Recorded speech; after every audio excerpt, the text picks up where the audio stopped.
We're back again with another episode of Puppy Corner here at Doberman Planet. This is a mini-series on this channel dedicated just to you, the new puppy buyers, where we release videos just like this one to help you live a long and healthy life with your Doberman. Today, we'll be talking about how to find a Doberman puppy with a truly long lifespan. And look, you may have heard of Dobermans living far under their expected official life expectancy numbers of 10 to 13 years. And you may have even heard of a few of those, super Dobermans living to 14, 15, even 16 years of age. Well, today, with the help of the Doberman Diversity Project, we're going to do our absolute best to make sure you end up with one of those Doberman puppies with a whole lot of life left to live.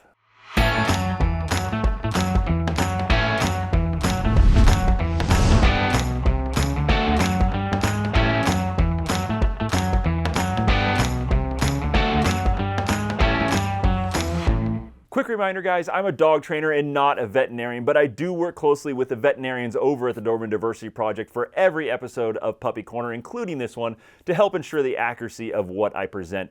And any research or studies that I mention will also be linked to in the description down below, so you can check out those sources anytime. Look, the problem you face as a new Doberman puppy buyer out there looking for a puppy with a really long lifespan is fairly easy to describe to somebody. But what you should do about it can be a lot more complicated, but we're going to do our best to keep it as simple as possible for you. Essentially, your main hurdle is this. The Doberman breed, just like many other purebred breeds out there, is prone to its own set of health issues and disorders and diseases, not the least of which is dilated cardiomyopathy, or DCM. Now, this is a heart condition where the dog can kind of drop over seemingly out of nowhere with little or no warning. But there are other conditions besides DCM, which is a horrible one.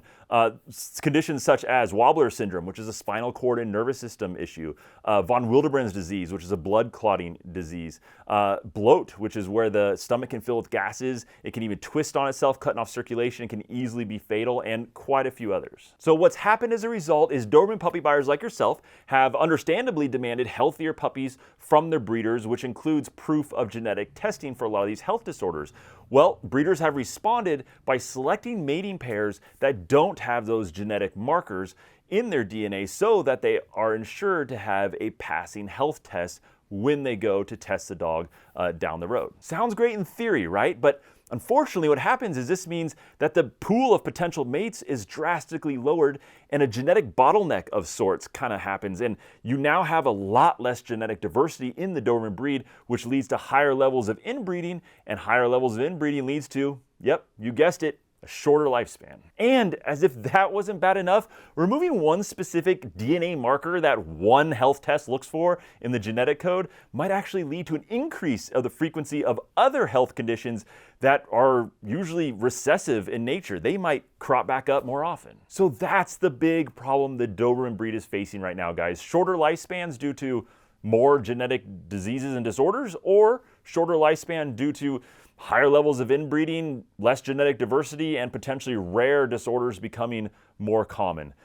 It really is a bad place for this breed to be right now. Sadly, the old standard lifespan of the Doberman Pinscher of being 10 to 13 years really is proving slowly to be less and less accurate. In fact, there was a study done in 2018 where the cause of death of 5,663 different dogs were looked at, and of those, 25 different breeds were represented. And of those 25 breeds, the Doberman Pinscher had the shortest lifespan with a median age of death of just 7 years and 8 months. This is just a really stressful place to be for the breed as a whole, but especially for your puppy buyers out there looking for a puppy with a long lifespan. What do? Do you look for a puppy that scores really well on all the health tests? Or do you look for a puppy that has a high level of genetic diversity, lots of diversity in their genetic background?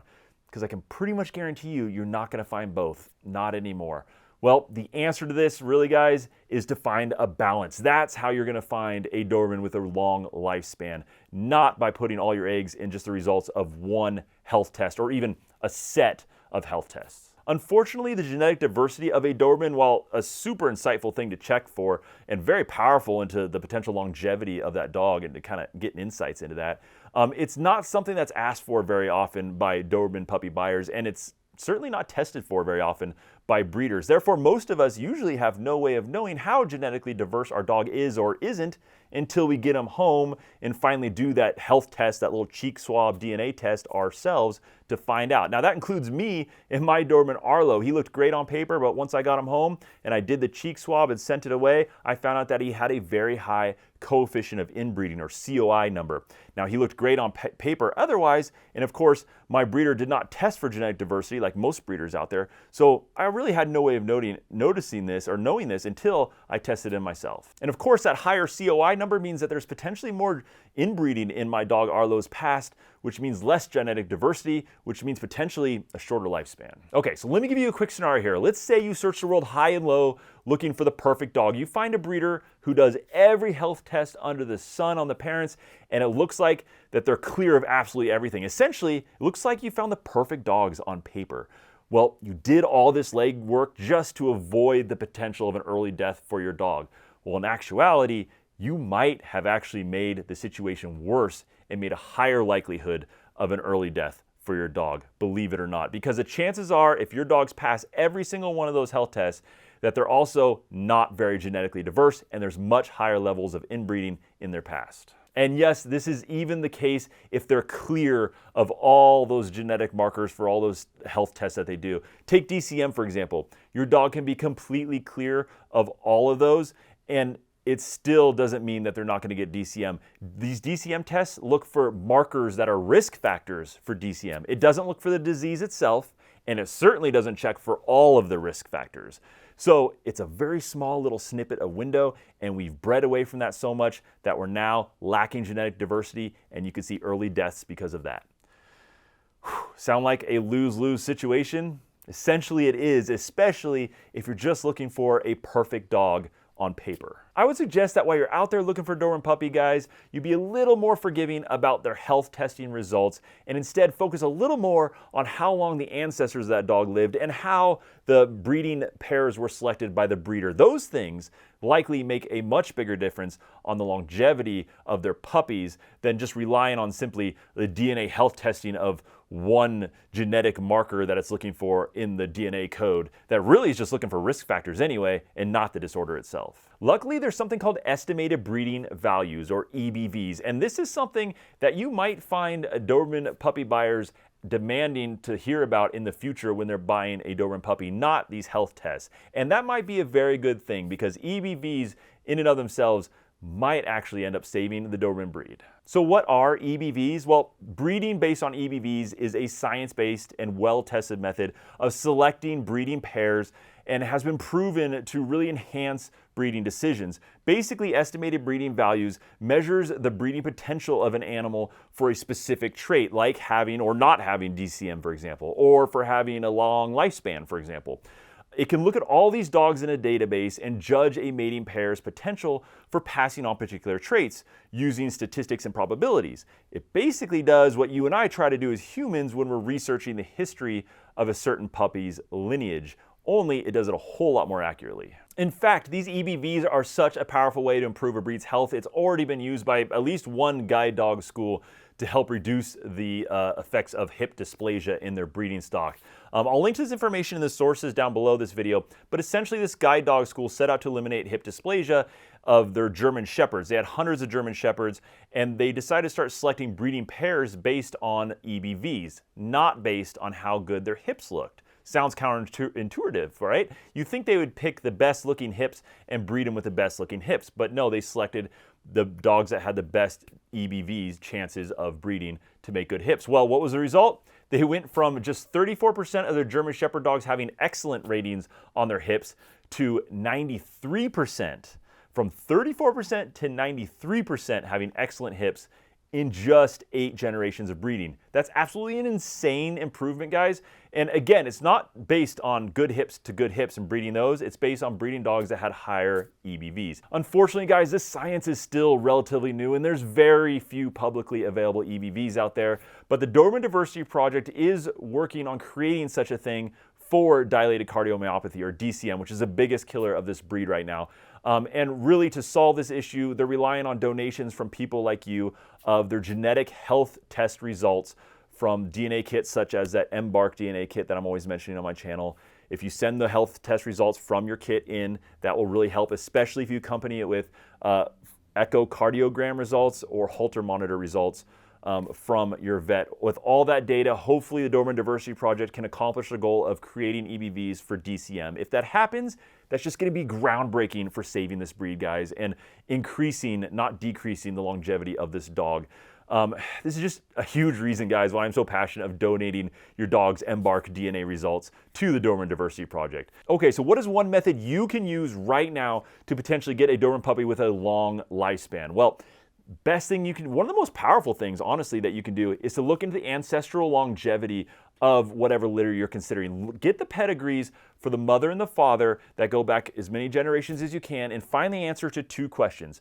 Find the answer to at what age did their ancestors generally die, and what did their ancestors generally die of? If you can find the answer to those two questions as far back as you can on their pedigree, that could give you a good idea of what to expect with a puppy from the litter of those two dogs. Now, you're looking for patterns and trends, and those trends can tell you if the dogs in this line tend to die at a young age. Do they tend to die from dilated cardiomyopathy, from other things, or do they have a really long lifespan? This is essentially what EBVs do, but you're going to be doing it yourself. And sure, you can't run the advanced statistical calculations in your head, but you can look for those trends and patterns and feel a bit more comfortable and confident about the longevity of whatever puppy you're getting. So how do you go about getting this information? Well, really, you treat it kind of like any other family tree investigation, like you might do into your own family tree.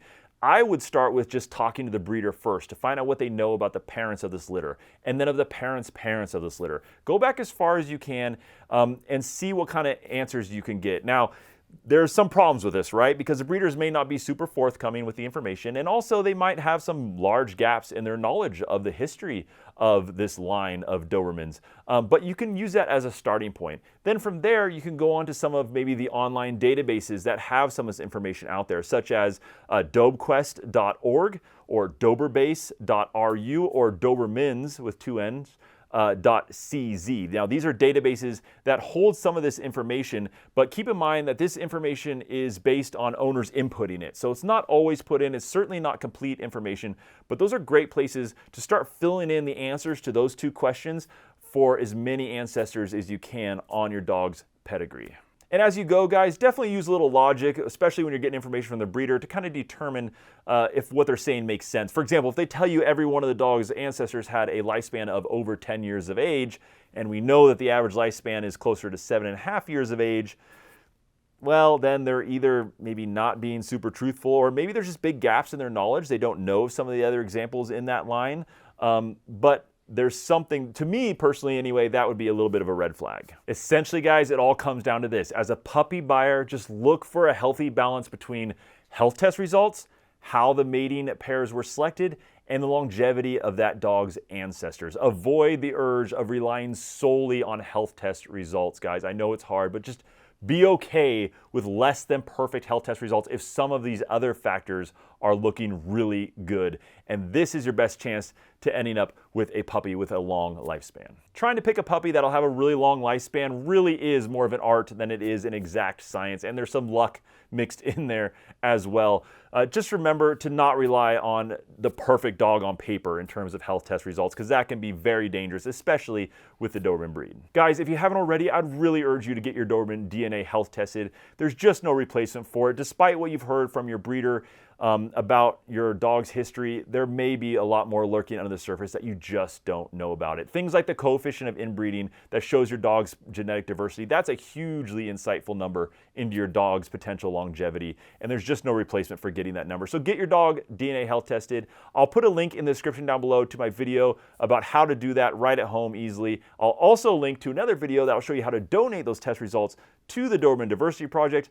That will really help them further their research into eliminating some of these scary disorders from the Doberman breed. Thank you so much for watching another episode of Puppy Corner here on Doberman Planet. This is a mini-series dedicated to the new puppy buyer and brought to you with the help of the good people over there at the Doberman Diversity Project. Keep taking care of your dogs, guys. Good luck on your puppy search, and I'll see you next time.